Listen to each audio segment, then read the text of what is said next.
Buenos dias, buenas tardes, mga amigos, mga amigas. Isang mainit na pagbati mula sa inyong lingkod, si Attorney Rene Bueno. Sa episode na ito ay pag-usapan po natin yung continuation about the possible arrest of the suspended mayor from Bamban, Tarlac. Arrest without a warrant. At simula din sa araw na to, wag na nating tawaging Alice Goo si suspended mayor sapagkat yung pangalang Alice Goo ay fictitious at non-existing name yan, non-existing person as validated by our government agencies like the NBI and the PSA. And in accordance with the result of the investigation of our Senate. So, i-address natin siya as bilang si Go Waping. Ano ang legal basis natin? Bakit Go Waping na itatawag natin sa kanya? Ay dahil dun sa records ng Board of Investments at subsequently yung ginawa ding records ng Bureau of Immigration, because when they entered the Philippines sometime in 2003, as a Chinese nationals, deklarado naman doon, meron silang birth certificate, meron silang passport ng China.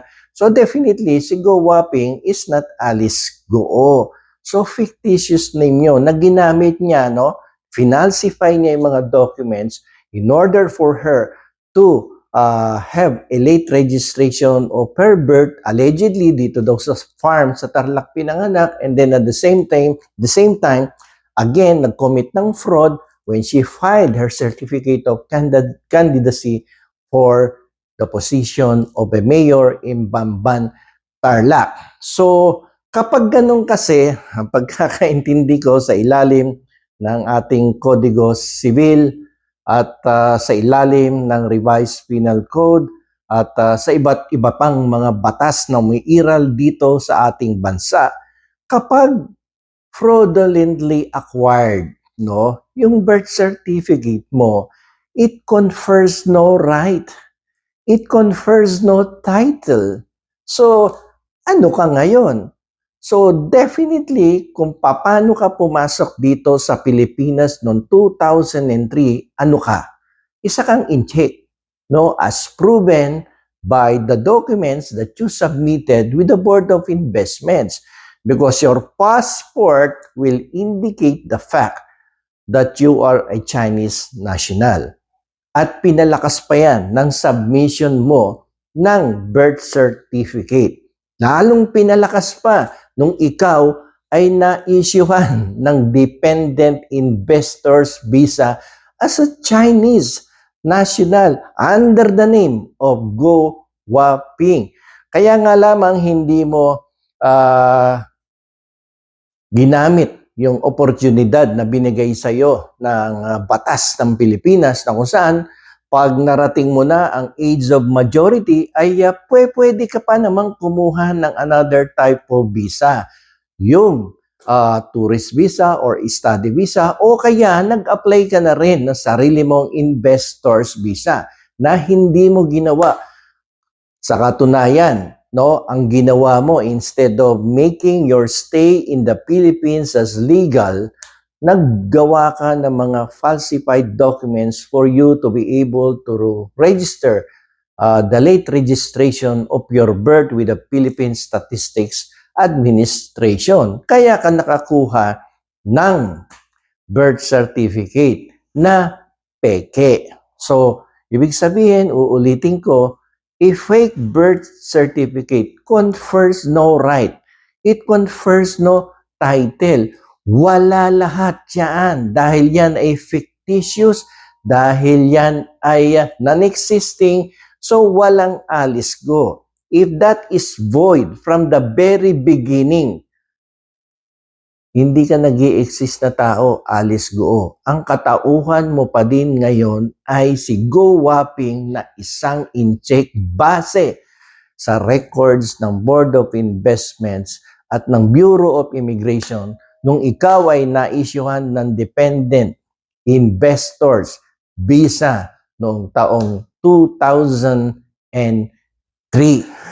So if that is the case, the Bureau of Immigration may now arrest Go Waping without a warrant dahil siya ay isang illegal alien, undesirable alien, overstaying alien. Sapagkat nung pumasok yan dito, Chinese citizen yan, at kaya naging legal ang pag-stay niya until 2013 from 2003 ay sapagkat siya ay pinagkalooban ng ating gobyerno ng Special Resident Investors Visa, no? Isang special type of visa for foreign nationals na pinagbibigyan tumigil dito, no? Unlimited yan, provided that they will invest their money here and then they will do business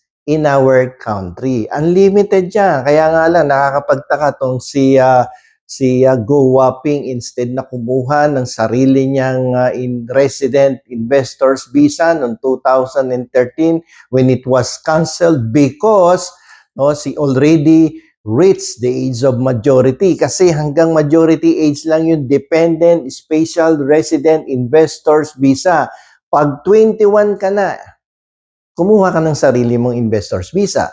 Ang ginawa niya, hindi siya kumuha at wala siyang ginawa, no, para makakuha ng iba pang tipo or klase ng visa dito sa Pilipinas. Bagkus nag-falsify, nag-fabricate ng mga dokumento in order for her, no, to register her late birth, no, dito sa Pilipinas. Allegedly, nagkaroon daw ng late registration ng kanyang birth with the Philippine Statistic Administration Office. So ano nangyari doon sa mga sumunod?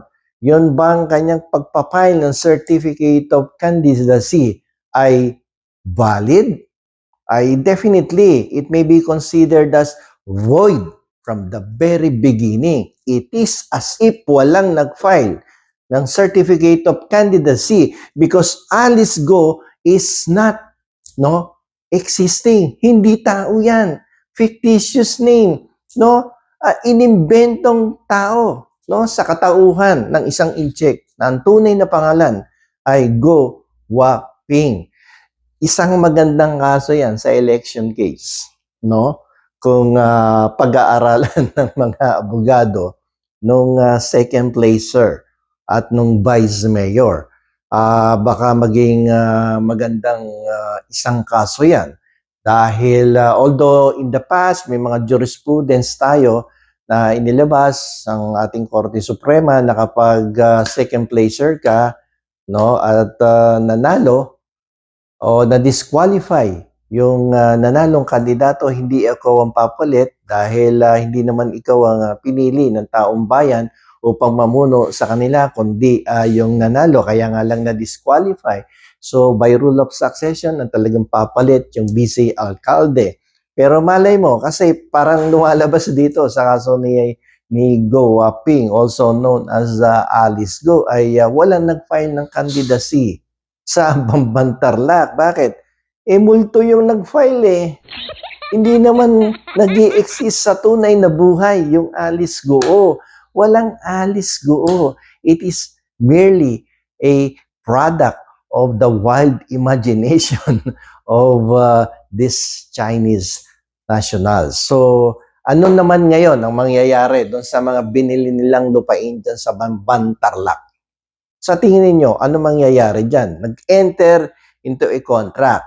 Nagkaroon ng deed of absolute sale. So ano mangyayari doon sa deed of absolute sale sa pagbili ng mga ilang malalaking lupain dyan sa Bambantarlac?